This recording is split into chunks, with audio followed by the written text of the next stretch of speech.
করেছো? ঠিক মতো লেখাপড়া করছো? করতে হবে, নকল আর হবে না।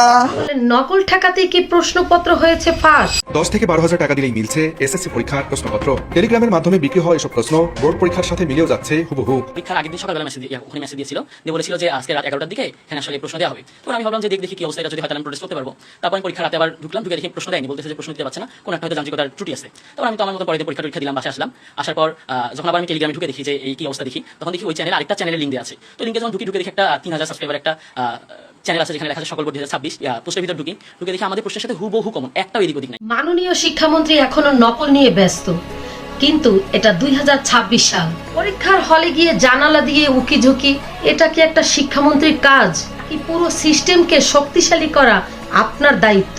বিশ্ব এখন এআই যুগে, 4th ইন্ডাস্ট্রিয়াল রেভলিউশন চলছে। আমাদের দরকার আধুনিক বিজ্ঞান ভিত্তিক কারিকুলাম, গবেষণামুখী শিক্ষা, যেখানে শিক্ষার্থী কখনো নকল করতে বাধ্যই হবে না।